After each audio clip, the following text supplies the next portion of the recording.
नमस्कार। NDDB dairy services की तरफ से हमने अपने दूध उत्पादक संस्थाओं के निदेशक मंडल के साथ जो बात करने की सीरीज शुरू करी है, उसमें ही आज हमारे साथ हैं सृजनी दूध उत्पादक संस्था की चेयरपर्सन मैडम श्रीमती रोहिणी जी। आइए इनसे जानते हैं इनके शुरुआती जीवन के बारे में और कैसे ये इस दुग्ध संस्था से जुड़ी और अपने जीवन को एक कदम आगे बढ़ाने की कोशिश करी है। Please madam. नमस्ते मैम। नमस्ते। नमस्ते। मेरा नाम रोहिणी है, सृजनी एमपीओ बरेली से हूँ।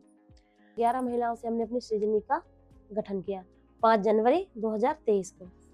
उसके बाद में फिर हमारी संस्था चालू हुई है 15 जुलाई 2024 से, फिर मैंने अपना दूध वहीं गाय का डालना शुरू किया। मुझे अच्छा रेट मिला और मैं उसकी चेयरपर्सन भी थी सृजनी की, तो थोड़ा उससे भी थोड़ी सहायता मिली कि जो सिटिंग फीस होती है उसको मैंने अपना जमा पूंजी कर ली, और जो गाय का दूध था उससे मैंने अपना पैसा जमा किया, थोड़े पति की कमाई से सब मिला के मैंने 40-50 हज़ार रुपये कर लिए। फिर मैंने 30 हज़ार दूसरी जगह से उठाए, 80 हज़ार की मैंने भैंस खरीद ली। अब मेरे पास एक गाय एक भैंस हो गई, और उसके बाद में मेरे पास छोटे मोटे लगभग 4 जानवर हो गए। पहले मेरा 2-3 लीटर दूध जाता था, अब मेरा 10 लीटर दूध जाता है, और महीने का लगभग 12,000 से 10,000 तक का हमारा आ जाता है। इससे हमारी आजीविका अच्छी हो गई है। हमने थोड़ा थोड़ा बचा के अपने पति को एक ऑटो भी लेके दिया, क्योंकि उन्हें बाहर मजदूरी करने ना जाना पड़े। अब वो हमारे घर पे ही 100-200 जो पैदा हो रहे हैं, वो भी हमारा दूसरा जरिया इसी से आ गया है। आपने साधन का और भी जरिया हाँ, जो है कर लिया है कि इसके हमारी आजीविका अच्छी हो जाए जी। और उसी में हमने अपने जो अपनी बचत करते हैं उससे मैंने अपने बच्चों के खाते अलग खुलवा दिए कि 200-300 1,000-1,500 जो मेरे पास होंगे मैं अपने बच्चों के खाते में डालती जी। और मैंने अपना बीमा भी करवा रखे हैं।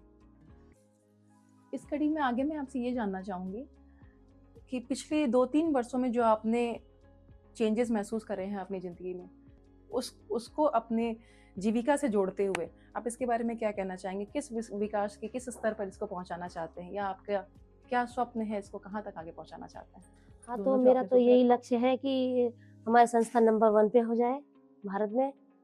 हम सोचते हैं आगे 5 साल में हमारा जो है नंबर 1 पे हो जाए, 5 लाख लीटर हमारा दूध हो जाए, अगली साल का हमारा टारगेट है। और महिलाएं जितनी हो जाए हमारे लिए कमी है, इसी जना है। विकास की ये धारा बहती रहनी चाहिए। मैं ये जानना चाहूंगी मैडम से, अपने आसपास की महिलाओं के लिए इनके मन में क्या शब्द होंगे, या आप किस तरह से बाकी महिलाओं को इसके लिए प्रेरित करना चाहेंगे, या जिनको कुछ परेशानियां आ रही हैं तो उनको कैसे इस क्षेत्र में अपना कदम आगे बढ़ाना चाहिए? हाँ, यहाँ तक का जो हमारा सफर रहा है वो अकेले हमारे का नहीं है, महिलाओं का ही है। और सबसे बड़ा इसमें योगदान जो दिया है सृजनी एमपीओ की टीम ने, कि जिस तरीके से हमने ये हमारा सहयोग टीम ने दिया है, वैसे हम इनका सहयोग देंगे तो आगे और विकास होगा। और महिलाओं को भी इसी से प्रेरणा मिल रही है कि मतलब ये आगे बढ़ रही हैं तो हम क्यों नहीं, इसलिए हम उनको जानकारी देंगे तो खुद आगे बढ़ेंगी। अब अगला प्रश्न मैं थोड़ा आपसे ये जानना चाहूंगी कि आगे आने वाली जो अपनी जनरेशन है, जो अपनी अगली पीढ़ी है जी, उसको क्या हम दुग्ध व्यवसाय की तरफ आने के लिए प्रेरित कर सकते हैं? जी बिल्कुल। और इसके विषय में आपका क्या विचार है? मेरा तो यही विचार है कि दूध उत्पाद से बढ़िया कोई व्यापार है ही नहीं। दूध व्यापार से बड़ा कोई काम है ही नहीं। इसमें किसी पे निर्भर नहीं होना पड़ता है, अपना कमाओ, अपना देखो कितना क्या है। बस ये है कि हमें पशुओं की मात्रा बढ़ा लेनी चाहिए है, क्योंकि एक है 1 से 4 हो तो जैसे उसका एक जितना टाइम एक को खिलाने में लगता है उतने ही हाथ हमारे 4 में लगेंगे। तो जब ज़्यादा व्यापार होगा तो ज़्यादा ही हिस्सा होगा। अब 1-1.5 लाख रुपए में आपने लगा दिए जानवर में, 2 पशु आ जाएंगे, एक गाय एक भैंस।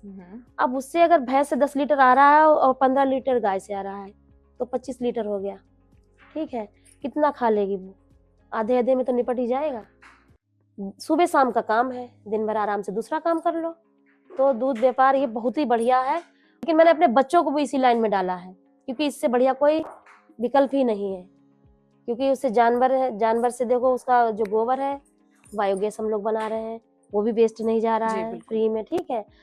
जो उससे जो हम लोग जो वेस्टेज होता है उसको अपने खेत में डाल देंगे तो अच्छी फसल आएगी। और खाने में सब साग सब्जियां बनाओ तो जो हम लोग खरीदते हैं बाजार से दवाई लगी हुई, ये हम लोग अपने यहाँ से खाएंगे तो इससे पौष्टिक आहार भी मिलेगा, प्लस बीमारी भी नहीं लगेगी। तो इससे तो अच्छा विकल्प कोई है ही नहीं।